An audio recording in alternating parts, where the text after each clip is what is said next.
Hey y'all, it's Jonathan Marute here. I'm here to talk to you about the best practices for pressure transferring a finished beer from your fermentation vessel into a keg.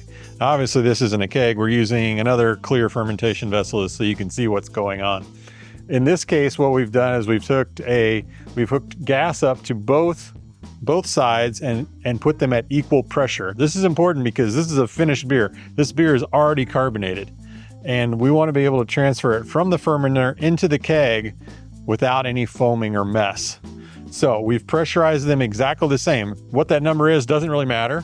We just want it to be the same so that when this beer moves out of here and into there, it doesn't make a foamy mess. We want that CO2 to stay in solution.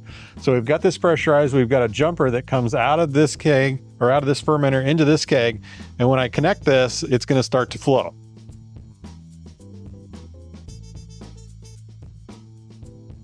Now you see the flow is maybe not very high, and that's because the spunning valve right now is closed.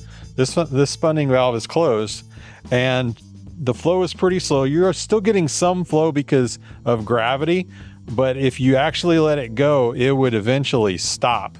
So what we're going to do is we're going to crack this open.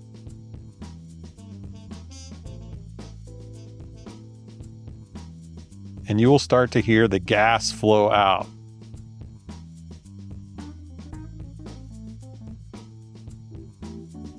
So the gas is now flowing very slowly out of that keg, and you can see that the beer is going in. No carbonation is going out. So that's cool. That's one way that you can pressure transfer. I will tell you that when you do this, you are going to use some CO2 up. So there's another way that we can show you to transfer that will minimize your use of CO2. All right, so now you can see we've taken the gas off of the fermenter and we've taken the spunning valve off the keg and the flow has stopped. The reason is because the liquid is flowing out of the fermenter and into the keg, but everything's equalized. So it's not going to continue to flow. This pressure is increased just from the liquid going in. Nothing's going to flow. So the next thing you can do is you can take your gas bottle off and you can hook up a gas jumper between the two. The gas goes on here, gas goes on here, and then you just go. And now the flow is going to start up again.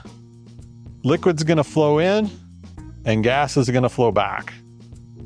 And you will transfer the rest of your beer out of your fermenter into your keg. And you won't be using up any more CO2 at this point.